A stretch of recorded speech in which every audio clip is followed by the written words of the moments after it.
Hello friends, मैं सी ए पंकज गुप्ता आपका स्वागत करता हूँ माय यूट्यूब चैनल accountinggyan.com पे। ये जो new slab of income tax है, क्या ये सच में बेनिफिशियल है या सिर्फ एक स्कैम है? आज हम इसी पे डिटेल डिस्कशन करेंगे। हमारे पास एक रिक्वेस्ट आई हुई है सेक्शन 115 BAC को पूरी एक्सप्लेनेशन के साथ बताने के लिए। तो आइए फ्रेंड्स, हम एक बार डिटेल में डिस्कशन करते हैं। ये जो न्यू स्लैब आया है अंडर सेक्शन 115 BAC क्या रोल प्ले करेगा और कैसे प्ले करेगा, चलिए चलते हैं एक बार देखते हैं इसे। तो सबसे पहले तो हम बात करें तो सेक्शन 115 BAC आया था फाइनेंस एक्ट 2020 के अंदर, जो कि 1 अप्रैल 2021 से एप्लीकेबल था। फरवरी 2023 में जो बजट आया था एप्लीकेबल फ्रॉम 1 अप्रैल 2023, उसके अंदर जो मेजर 5 अमेंडमेंट आए हैं हम उस पर डिस्कस करते हैं, एक बार देखते हैं। सबसे पहले और बहुत अच्छी अमेंडमेंट ये आई है कि जो न्यू रेजिम है टैक्स की, उसकी लिमिट 5 लाख से बढ़ाकर 7 लाख कर दी गई है। इसका मतलब कि आपकी इनकम अगर 7 लाख तक है तो आपको टैक्स नहीं देना। अगर आपकी इनकम 7 लाख क्रॉस कर जाती है तो आपको बेसिक लिमिट से टैक्स देना पड़ेगा। यानी कि जो टैक्स एग्जम्पशन है वो लिमिट को लेके नहीं है, वो इनकम को लेके है। तो अगर आपकी इनकम 7 लाख तक है तो आपको टैक्स देना है। अगर आपकी इनकम 7 लाख से बढ़ जाती है तो आपको टैक्स स्लैब स्टार्टिंग ब्रैकेट से देना है। सेकंड मेजर एग्जम्पशन आई है with respect to standard deduction. It is a great initiative by the government कि ओल्ड स्लैब में जो हमारे को स्टैंडर्ड डिडक्शन 50,000 रुपीज़ की मिलती थी, वही गवर्नमेंट ने अब न्यू स्लैब में भी हमारे को अलाउड कर दी है। अब न्यू स्लैब के अंदर भी हमारे को 50,000 रुपीज़ की स्टैंडर्ड डिडक्शन मिलेगी। थर्ड जो मेजर एग्जम्पशन आई है वो लीव एनकैशमेंट को लेके है कि रिटायरमेंट के टाइम पे आपको जो लीव एनकैशमेंट मिलेगा फॉर नॉन गवर्नमेंट एम्प्लॉयज़, वो 3 लाख तक पहले एग्जम्प्ट होता था, अब 3 लाख से बढ़कर वो 25 लाख कर दिया गया है। चौथी मेजर एग्जम्पशन जो आई है न्यू स्लैब में वो ये है कि चौथी मेजर एग्जम्पशन न्यू स्लैब के अंदर है कि आपका सरचार्ज जो है मैक्सिमम 25% हो गया है। यानी कि आपकी इनकम 50 लाख से 1 करोड़ तक के बीच में है तो आपको 10% का सरचार्ज देना है। 1 करोड़ से 2 करोड़ है तो 15% का देना है, और 2 करोड़ से ऊपर है तो 25% का देना है। वेयरएज ओल्ड स्लैब के अंदर 2 से 5 करोड़ के अंदर 25% देना था और 5 करोड़ से ऊपर 37% देना था। ये एक अच्छा इनिशिएटिव है गवर्नमेंट की तरफ से for high tax payer, high income persons के लिए, कि उनको यहाँ पे एडिशनल बेनिफिट मिलेगा। तो जैसा मैंने स्टार्टिंग में बोला था, या तो बजट लोअर क्लास इनकम के लिए आता है या फिर बहुत हायर क्लास इनकम के लिए आता है। जो बीच का सेगमेंट है वो हमेशा कहीं ना कहीं लैक करता है एक्स्ट्रा बेनिफिट्स जो सरकार ने दिए हैं उन्हें ऑप्ट करने। पांचवा जो मेजर टैक्स स्लैब में ही चेंज आया है, 0 से 3 लाख तक की इनकम पे अब कोई टैक्स नहीं है। 3 लाख से 6 लाख तक की इनकम पे न्यू स्लैब में 5% का टैक्स है। 6 से 9 पे 10% का है। 9 लाख से 12 लाख तक 15%, 12 से 15 तक 20% और 15 लाख से ऊपर 30%। यहाँ पे मुझे पर्सनली ऐसा लगता है कि गवर्नमेंट को एक स्लैब और देना चाहिए था, 15 से 18 या 15 से 20 फॉर 25% एंड देन 30%।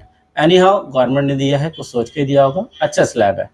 चलो हम आगे चलते हैं। कुछ और अमेंडमेंट्स आई हैं बजट के अंदर जो कि थोड़ी सी अच्छी हैं फॉर स्मॉल बिजनेसेस, थोड़ी सी बेकार हैं for small businesses as well as big businesses. क्योंकि यहाँ पे अब गवर्नमेंट ने एक टाइमली पेमेंट एमएसएमई को देने का प्रोविज़न डाल दिया है कि अगर एमएसएमई को आपने टाइमली पेमेंट नहीं दी तो वो एक्सपेंसेस आपको डिसअलाउड हो जाएगा under section 43B of the income tax act.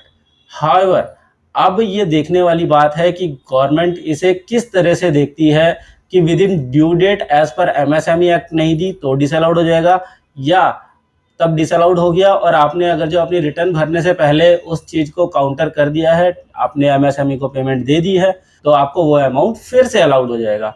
अगर यहाँ पे गवर्नमेंट कहती है आपने ड्यू डेट क्रॉस कर दी और आपने एमएसएमई एक्ट की प्रोविज़न को फॉलो नहीं किया और हम आपको डिसअलाउड कर रहे हैं, हम आपको फ्यूचर में भी अलाउड नहीं करेंगे after correction of your mistake, तो ये एक बहुत ही हार्श स्टेप है गवर्नमेंट की साइड से for small businesses as well as for big businesses. Second जो मेजर अमेंडमेंट दी है ये भी एक अच्छा इनिशिएटिव है गवर्नमेंट की तरफ से। इन्होंने प्रेजेंटिव टैक्स की जो लिमिट थी 2 करोड़ रुपए तक, वो अब इसे इंक्रीज करके 3 करोड़ रुपए कर दिया है। यानी कि अगर आपकी इनकम 3 करोड़ रुपए तक है और आप एज पर प्रेजेंटिव टैक्सेशन टैक्स देते हैं तो आपको ऑडिट कराने की रिक्वायरमेंट नहीं है and books of account maintain करने की रिक्वायरमेंट नहीं है।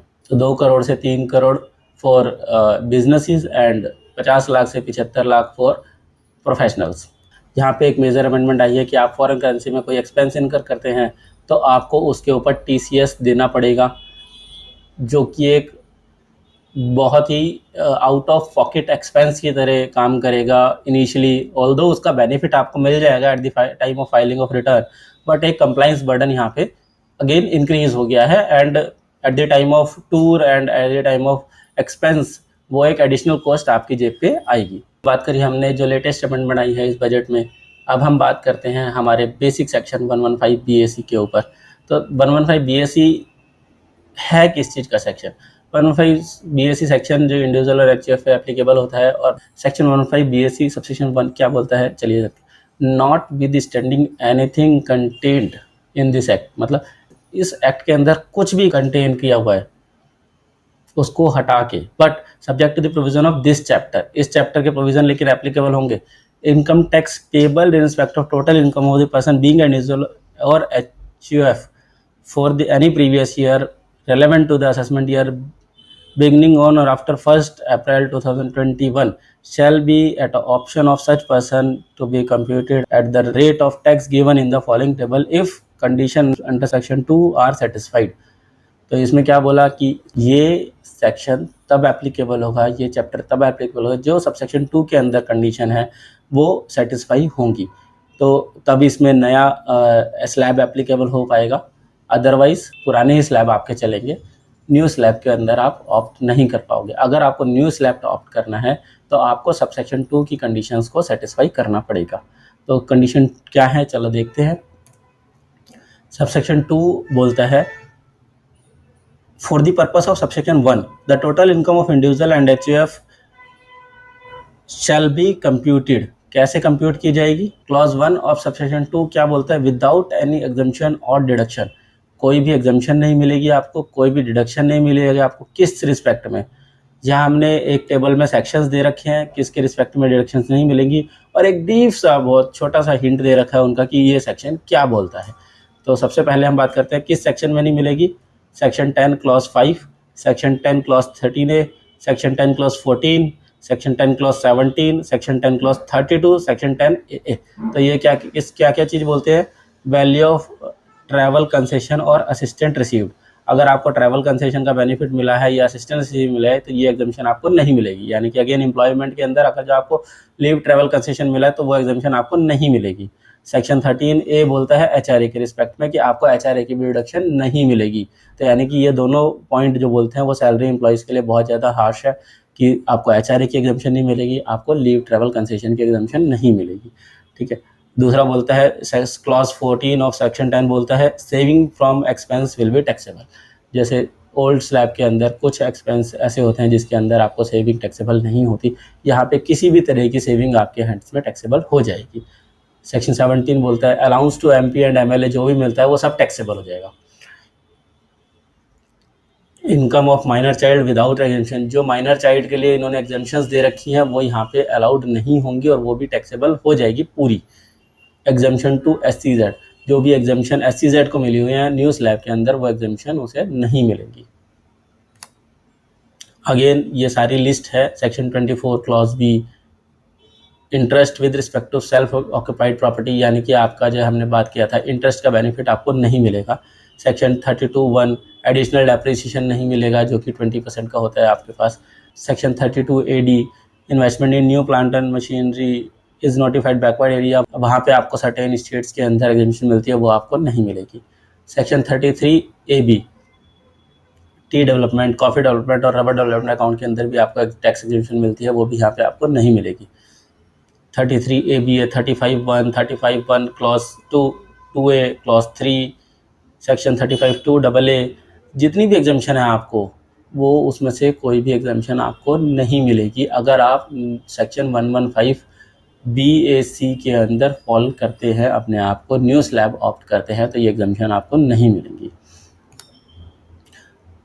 ये फर्दर एग्जेम्पशन है section 35AD 35CCC, section 57 clause 2A, chapter 6A, यानी कि जो भी चैप्टर 6A के अंदर एग्जाम्पशन दे रखी 80C से 80U तक उसके अंदर एग्जाम्पशन नहीं मिलेंगी, लेकिन कुछ एग्जाम्पशन आपको मिलेंगी 80C to 80U के बीच में इन्होंने बोला है। ATCCD2, जो कि एम्प्लॉयर कंट्रीब्यूशन को रिप्रेजेंट करता है पेंशन स्कीम के अंदर, सेंट्रल गवर्नमेंट की अप्रूव्ड पेंशन स्कीम के अंदर जो भी एम्प्लॉयर आपका कंट्रीब्यूशन करेगा वो आपको ATCCD2 के अंदर अलाउड हो जाएगी। अदर देन सेक्शन 80JJAA, ये क्या बोलता है, deduction in respect of employment of new employees. अगर आपने न्यू एम्प्लॉयज़ को एम्प्लॉयमेंट दी है तो उसमें जो एग्जामेशन आपको मिलती है वो भी एग्जामेशन आपको यहाँ पे मिलेगी। अब क्लॉज 2 सबसेक्शन 2 का क्या बोलता है, without set of any losses, कहता है आपको कोई लॉसेस भी सेट ऑफ नहीं करना पड़ेगा। कैरी फॉरवर्ड और depreciation from earlier assessment year of if the loss of depreciation is attributed to any of the deduction referred in clause 1 under the head income from the house property with any other head of the income.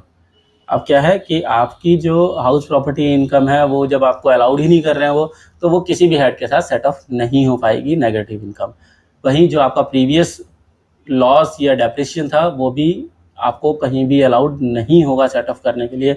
ये मान लिया जाएगा कि आपका जो है allowed हो चुका है, आपने न्यू स्लैब ऑप्ट करी है। Clause 3 of subsection 2 of section 115 BAC क्या बोलता है, by claiming the depreciation if any under any provision of section 32 except clause 2A of the subsection 1 of said section determine in such manner as may be prescribed। तो कहता है जो भी clause 2 के अंदर जो डेप्रिसिएशन निकाला जाएगा वो उस तरह से निकाला जाएगा जैसे प्रेस्क्राइब किया हुआ। प्रेस्क्राइब किया हुआ है उसके लिए डिटेल डिस्कशन अगेन कहीं किसी और वीडियो में करेंगे, अभी यहाँ पे शॉर्ट में निकालते हैं। क्लॉज 4 ऑफ सेक्शन 2 बोलता है विदाउट एनी एजम्पशन और डिडक्शंस फॉर अलाउंस और perquisite by whatever name called provided under any other law for the time being in force. अगर आपने कोई भी अलाउंसेज और परक्यूजिट प्रोवाइड कर रखी है उसकी एग्जम्पशन आपको नहीं मिलेगी। सबसेक्शन 3 क्या बोलता है, the loss and depreciation referred in clause 2 of subsection 2, जहाँ पे हमने बोला था कैरी कर रहे हैं आप लोग, ठीक है, shall be deemed to have been given full effect and no further deduction और फॉर सच लॉस और depreciation be allowed for any subsequent year.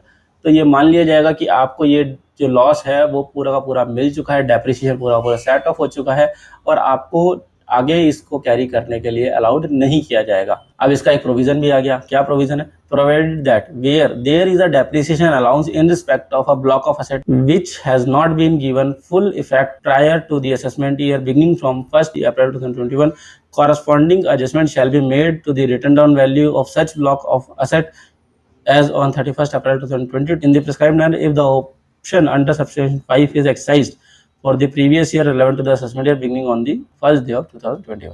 ये क्या कहता है कि अगर आप ग्रॉस ब्लॉक लेके चल रहे हैं और वहाँ पे आपने कोई एसेट सेल कर दी, कुछ कर दिया और आप ग्रॉस ब्लॉक कैरी कर रहे हैं और एक्युमुलेटेड डेप्रिसिएशन आपके पास इकट्ठा हो रखा है, तो आप इसको रिकैलकुलेट कीजिए 1 अप्रैल 2020 तक का कि ये क्या आपको डेप्रिसिएशन अलाउड होना चाहिए था और कितना आपने एक्युमुलेट किया है। यानी कि ये अगेन आपके जो डेप्रिसिएशन का इफेक्ट है उसे नलीफाई करने की कोशिश करा रहे हैं आप। तो ये यहाँ पे आपका जो पुराना डेप्रिसिएशन एक्युमुलेटेड हो सकता था उसको नलीफाई कराने की कोशिश की जा रही है यहाँ पे। अब 115 BAC 4 सब क्या बोलता है, in case of person having a unit in the International Financial Service Center as referred in subsection 1A of section 80 LA which has been exercised option under subsection 5, the condition contained in subsection 2 shall be modified to the extent that the condition under section 80 LA shall be available to such unit subject to fulfillment of the condition in this said section। section 80 LA की अगर आप 80 LA के through financial service centre की तरह काम कर रहे हैं तो आपको एग्जाम्पशंस मिलेंगी सेक्शन टू सबसेक्शन 2 की, but subject to again conditions fulfilment of section 80 LA। Explanation ये कहती है इसकी, for the purpose of this subsection the term unit shall have the meaning as assigned to clause ZC of section 2 of the SCZ act 2005। तो उसकी unit की definition SCZ act के अंदर दे रखी है। सेक्शन 115 BAC 5 बोलता है कि अगर nothing contained in this shall apply unless option is exercise in prescribed manner, अगर आपने ऑप्ट करनी है तो आपको प्रिस्क्राइब करना पड़ेगा। सैलरीड एम्प्लॉयर के पास ऑप्शन है कि अगर उन्होंने एक बार ऑप्शन एक्सरसाइज किया तो वो बार बार स्विच कर सकते हैं दूसरे स्लैब में, लेकिन अदर देन सैलरी एम्प्लॉयज़ के पास ये ऑप्शन नहीं है। उन्होंने एक बार न्यू स्लैब ऑप्ट कर ली तो फिर वो ओल्ड स्लैब में स्विच नहीं कर सकते। तो गाइज सेक्शन 115 BAC हमने डिटेल में डिस्कशन कर लिया है। उम्मीद है आप लोगों को समझ में आया होगा, आप लोगों को अच्छा लगा होगा जो भी हमने डिस्कस किया है। और अगर आप इसे दोबारा से चाहते हैं या आपकी कोई भी इस पर ऑब्जर्वेशन है या क्वेश्चन है, आप कमेंट बॉक्स में पूछ सकते हैं, हम पूरी कोशिश करेंगे इसका रिप्लाई देने का। Thank you very much for watching. Kindly like, subscribe and share my video to reach out as maximum as possible. Thank you.